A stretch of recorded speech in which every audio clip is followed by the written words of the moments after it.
Structure of atom में lecture number 3 start करने जा रहे हैं। लेक्चर नंबर 3 में टॉपिक है first emission spectrum of hydrogen atom. देखिए बच्चे, एज द नेम सजेस्ट हम कोई एक एटम ले रहे हैं हाइड्रोजन का, जिसमें शेल्स हमने बनाई,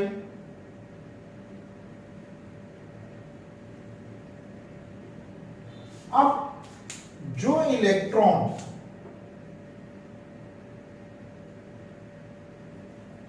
हाइड्रोजन एटम में है उसको हमने एनर्जी प्रोवाइड कर दी। अब वो एनर्जी प्रोवाइड कर दी तो कुछ फ्रैक्शन ऑफ सेकंड्स के बाद ये एनर्जी लूज करेगा और अपने शेल में वापस जाना चाहेगा। जब ये शेल में वापस जाना चाहेगा तो बच्चे साइंटिस्ट ने कई सारी सीरीज ऑफ बैंड्स और लाइंस ऑब्जर्व की, जैसे कि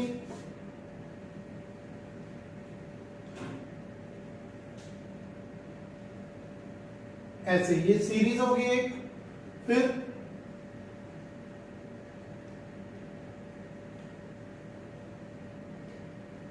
ये एक सीरीज होगी, ये एक सीरीज होगी, ऐसे ना सीरीज ऑफ लाइंस ऑब्जर्व की गई। ठीक है, तो और इलेक्ट्रॉन किस शेल तक एक्साइट होगा यू नेवर नो।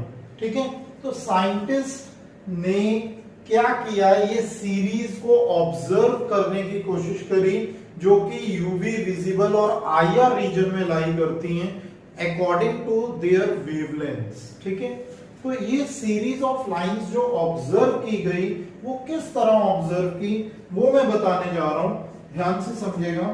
हम अप्रोक्सीमेट शेल्स मान लेते हैं 8 शेल्स, जो कि अप्रोक्सीमेट मान के चलेंगे।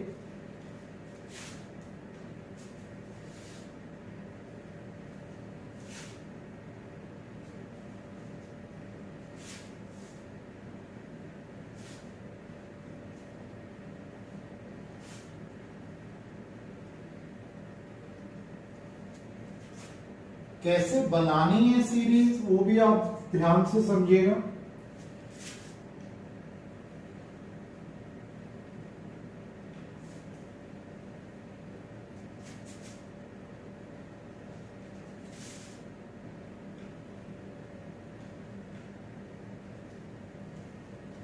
First shell, second shell, third, fourth, fifth, sixth, seventh and eighth shell.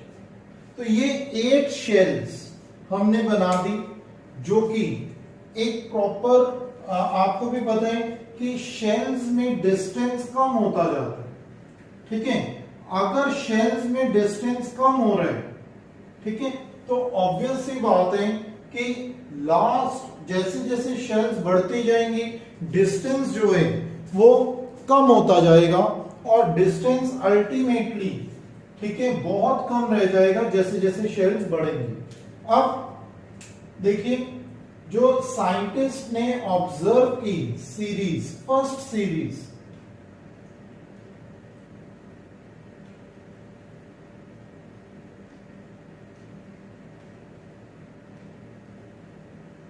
वो कुछ इस तरह बनाएंगे। ये समझना जरूरी है कि कैसे मैं बना रहा हूं। देखिए, टॉप से बॉटम तक, फिर उससे नेक्स्ट 7th शेल से बॉटम तक, 6th शेल, 5th शेल, ऐसे शेल्स कम करते करते बॉटम तक लेके आने। ये क्योंकि लाइमन साइंटिस्ट ने ऑब्जर्व की, इसलिए इस सीरीज का नाम लाइमन सीरीज पड़ गया। फिर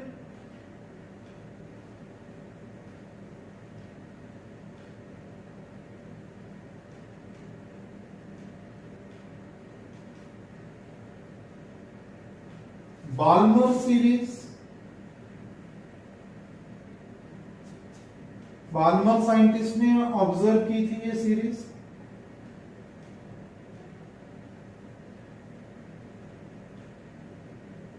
देखो, कंसेप्ट वही यूज कर रहा हूं, top to ground state shell, उसके बाद नेक्स्ट शेल, उसके बाद नेक्स्ट शेल, ऐसे थर्ड शेल मेंटेन्ड है, यहां तक आ रहा है सारा। ऐसे सेकंड शेल और first shell. Question series,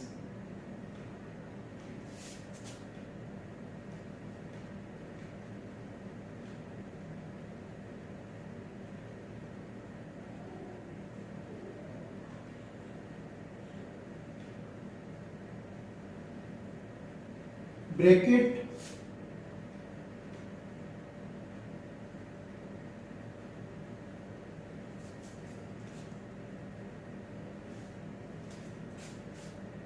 P fund series and last one, ये लेटेस्ट है, हम्फ्री सीरीज।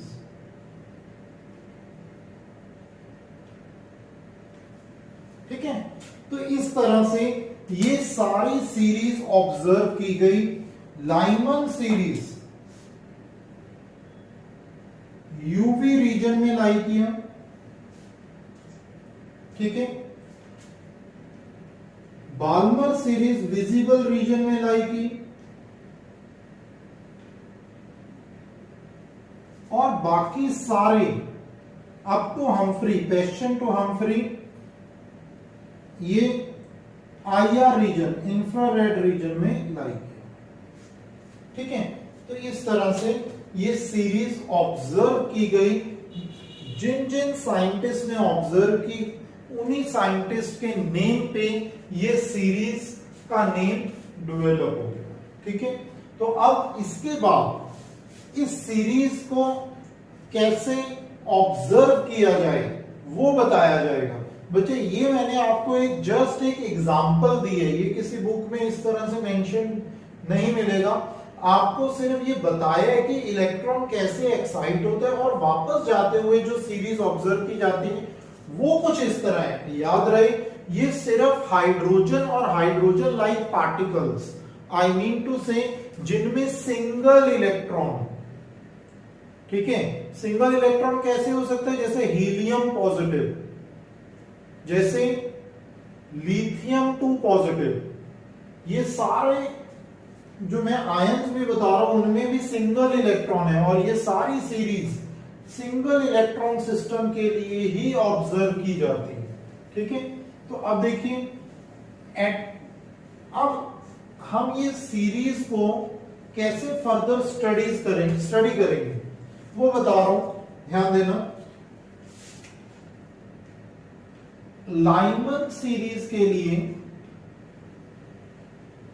N1 1 है, N2 2 3 4 up to infinity.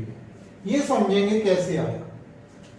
N1 1 है, मतलब कहां तक आ रही है वो सीरीज सारी, कहां तक आ रही है?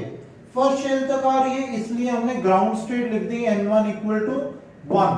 कहां से आ रही है ये भी जानना जरूरी है। सेकंड शेल से आ रही है तो सेकंड लिख दिया N2 को, थर्ड से भी आ रही है, फोर्थ से भी, फिफ्थ से भी। ये तो एक शेल बनाई है, और भी बहुत सारी शेल्स हो सकती, तो हमने इनफिनाइट तक लिख दिया। तो मतलब second, third, fourth up to infinity से आ रही है। बाल्मर सीरीज में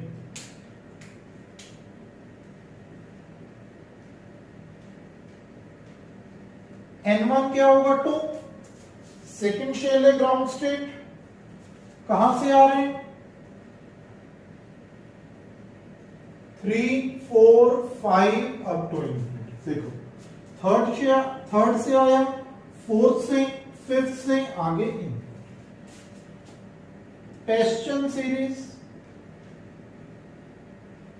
N1 3, N2 4 5 6 up to infinity. Bracket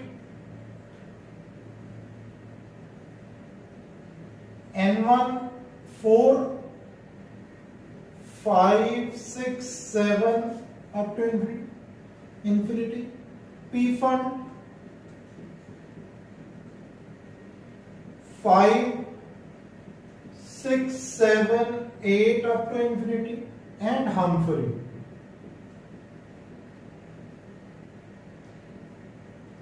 N1 6, N2 7 8 up to infinity.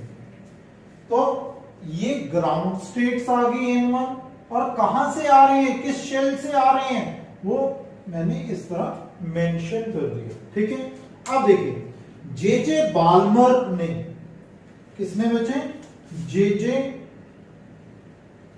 Balmer ने एक बहुत ही इंपॉर्टेंट फॉर्मूला डेवलप किया और हमें बताया कि 1/λ इक्वल टू, वेव नंबर होते ही all know that, equal to R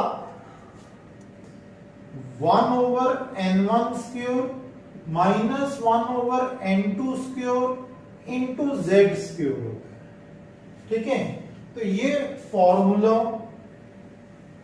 develop किया जे बाल्मर साइंटिस्ट ने। यहां पे मैं बताऊंगा ये है क्या। दिस इज वेवलेंथ, 1/वेवलेंथ इज वेव नंबर। अब इस फॉर्मूला को वेव नंबर की फॉर्म में निकालना है तो ये हो जाएगा, 1/λ निकालना है तो ये हो जाएगा। आर इज, इसको इस इक्वेशन को रिडबर्ग्स इक्वेशन भी कहते हैं, क्योंकि यहां पे रिडबर्ग्स कांस्टेंट यूज किया गया है जिसकी वैल्यू 109677। ठीक है, इसकी वैल्यू 109677 होती है। कुछ बुक्स में 676 भी होगा, कुछ बुक में 678 भी होगा, तो वो आप देख लेना जैसे भी, लेकिन ये एक स्टैंडर्ड मानी जाती है 109677। N1 इज, यहां पे याद रखना N2 is always greater than N1। देखिए हमेशा बड़ा आ रहा है। अगर एक सीरीज की बात की जाए, मान लो हमने क्वेश्चन देखना है, N1 3 है, N2 क्या है 4 5 6, मतलब इससे बड़े आ रहे हैं, तो N2 is always greater than N1। और N1 N2 आप समझ गए होंगे क्या है, शेल्स। Z क्या है यहां पे,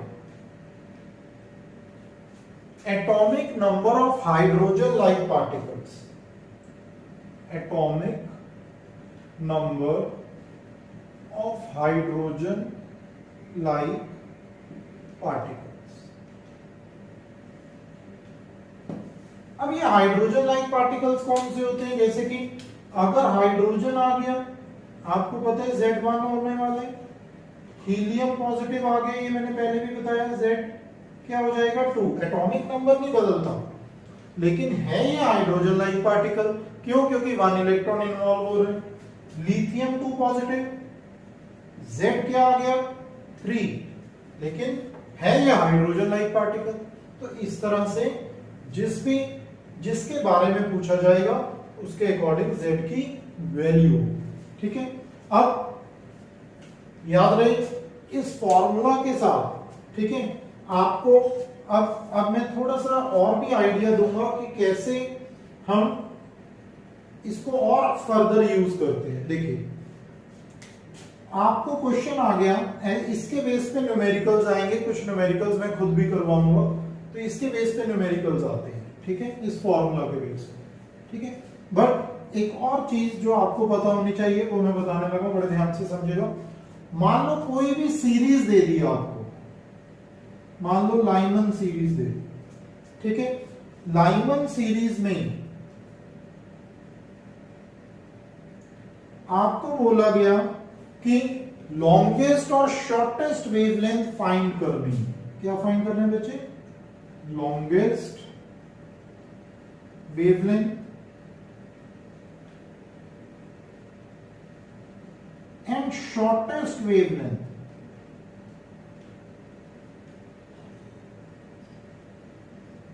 फाइंड करना है।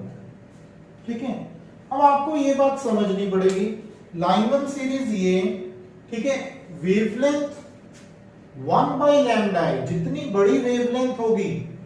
ठीक है, ये भी ध्यान रखना। एनर्जी का फॉर्मूला क्या होता है बच्चे, बड़े ध्यान से बताना, मैंने पहले भी कराया, hc/λ। ठीक है, ये प्लैंक्स इक्वेशन में किया था हमने। Energy is inversely proportional to wavelength है, मतलब वेवलेंथ जितनी कम होगी उतनी एनर्जी ज्यादा होगी। ठीक है, तो अब देखिए, अगर हम शॉर्ट लॉन्गेस्ट वेवलेंथ की बात कर रहे हैं तो एनर्जी क्या होगी, कम। मतलब वेवलेंथ अगर बड़ी लेनी है, लॉन्गेस्ट वेवलेंथ देखनी है तो एनर्जी सबसे कम देखनी पड़ेगी। अगर एनर्जी सबसे कम देखेंगे तो n1 तो 1 ही है, n2 क्या होगा, मतलब नेक्स्ट शेल कौन सा लेंगे, एनर्जी सबसे कम किस में लगेगी, नेक्स्ट शेल में जाने में, मतलब n2 क्या लेना पड़ेगा, 2। ये बात ध्यान से दोबारा बता रहा हूं, अगर वेवलेंथ लॉन्गेस्ट लेना है तो एनर्जी क्या लेनी पड़ेगी, lowest. Lowest energy next shell में लगेगी, लेके जाने में इलेक्ट्रॉन को तो और वापस लाने में। तो n1 क्या हो जाएगा, 1, जहां तक आ रहा है लाइमन सीरीज बोली गई है तो n1 1 होगा, n2 क्या होगा, 2। ठीक है, अब देखिए शॉर्टेस्ट वेवलेंथ में n1 क्या होगा, शॉर्टेस्ट वेवलेंथ होगी तो एनर्जी क्या होगी, लॉन्गेस्ट, मतलब हाईएस्ट। एनर्जी अगर हाईएस्ट लेनी है, वेवलेंथ अगर शॉर्टेस्ट लेनी है तो n1 क्या लेना पड़ेगा, 1 ही। और n2 क्या होगा, हाईएस्ट एनर्जी, कहीं तक भी जा सकते हैं, ये तो 8 शेल मैंने बनाए हैं, इंफिनिटी तक जा सकते हैं, तो n2 क्या हो जाएगा, इंफिनिटी। अब इसको फॉर्मूला में पुट करेंगे, कैसे, लॉन्गेस्ट वेवलेंथ के लिए n1 1 पुट करिए इधर, 1 बाय लैम्डा क्या हो गया, r 1 ओवर n1 क्या लिया, 1 का स्क्वायर हो गया, माइनस 1 ओवर 2 का स्क्वायर। हाइड्रोजन एटम के लिए देख रहे हैं तो Z1 हो गया। ठीक है, तो इन्होंने क्या बोला, longest wavelength of hydrogen atom find करनी है लाइमन सीरीज में, ये पुट कर दिया हमने। अब r 1 by 1 minus 1 by 4, r 4 3 by 4 r 1 by lambda. क्या निकालना है, वेवलेंथ निकालनी है, तो इनवर्स कर दो, क्या आ जाएगा, लैम्डा 4 बाय 3r। हम r की वैल्यू पुट कर देंगे तो एग्जैक्ट वैल्यू भी आ सकती है, तो अभी जब नहीं पूछा गया जब तक, तो r की वैल्यू पुट करने की जरूरत नहीं है, तो लैम्डा क्या हो गया, 4 बाय 3r। ऐसे सेम वे में हम आपको शॉर्टेस्ट वेवलेंथ के बारे में भी बता देंगे। शॉर्टेस्ट वेवलेंथ कैसे फाइंड की जाएगी, देखो,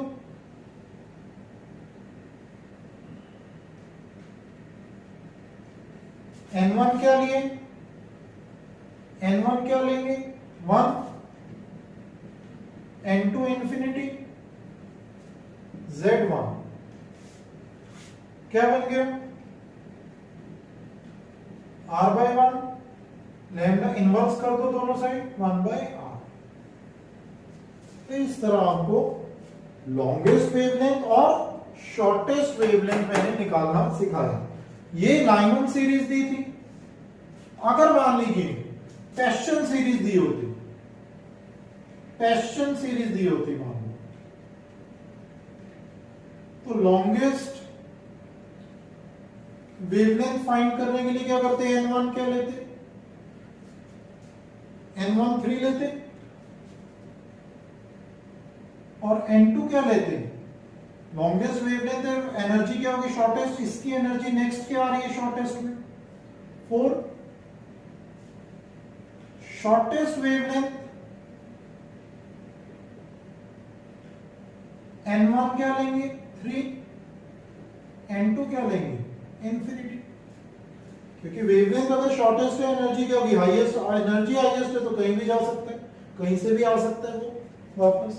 तो ये पुट कर देंगे फॉर्मूला में, ये दोनों लॉन्गेस्ट वेवलेंथ के फॉर्मूला में पुट कर देंगे, जैसे ये मैंने करके बताया, आपका सेम वे में वेवलेंथ आ जाएगी दोनों में, लॉन्गेस्ट और शॉर्टेस्ट। ठीक है, क्या ये क्लियर है बच्चे? अब इसके बाद एक और चीज मैं बताने लगा हूं, ध्यान देना जरा।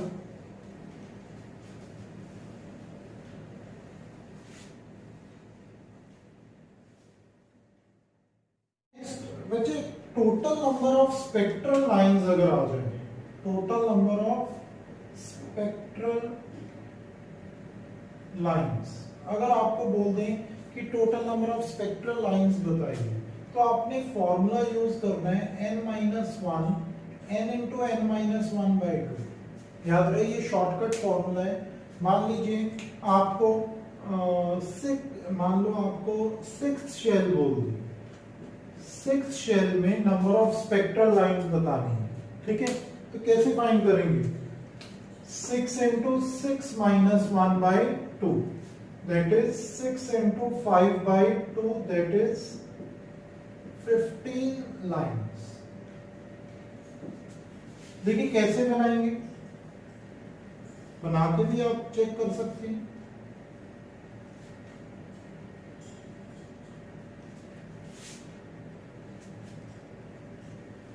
ये 6 बना दिया हमने,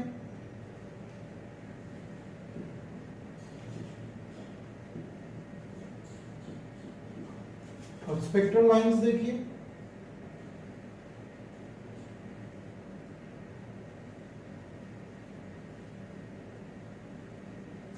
चेक करिए।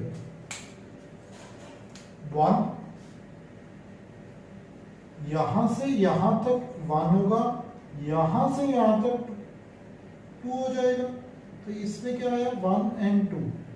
1 प्लस यहां पे कितने बने? 2। यहां पे कितने बने? 3। यहां पे 4 और यहां पे 5। तो टोटल कितना बना? 3 और 3 6, 6 और 4 10, 10 और 5 15। तो इस तरह से 15 लाइंस ऑब्जर्व की, जो आपको मैंने बताया वही आंसर शॉर्टकट फॉर्म में आ गया, ठीक है। अब अगर आपको आ गया total number of spectral lines from 6th to 3rd shell, अगर 6th to 3rd शेल आ गया तो आप फॉर्मूला क्या लगाएंगे?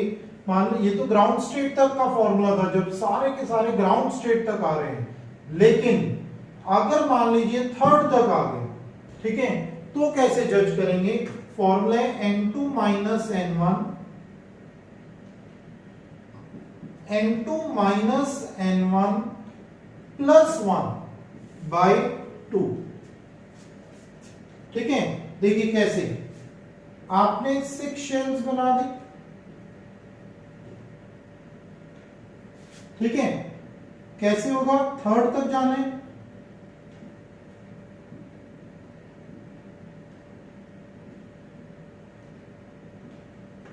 कहां तक जाएंगे? 3rd तक। तो देखिए कैसे होगा, ये बनेगा 1 प्लस 2 प्लस 3, क्या बना? 6। करके देखो, 6 माइनस 3, 6 माइनस 3 प्लस 1/2, क्या आएगा? 3 इंटू 4/2 6 आ। तो देखो 6 साइज सीरीज में भी और आपका शॉर्टकट फॉर्म में भी 6 आ गया। तो इस तरह से आप total number of spectral lines बता सकते हैं। बच्चे बड़े ध्यान से करिएगा, ये आपका थ्योरेटिकली मैंने टॉपिक ओवर कर दिए एमिशन स्पेक्ट्रम ऑफ हाइड्रोजन, ठीक है। आपको इनके न्यूमेरिकल्स करवाए जाएंगे और उससे आपको और ज्यादा क्लैरिटी होगी कि फॉर्मूलाज को कैसे यूज करना।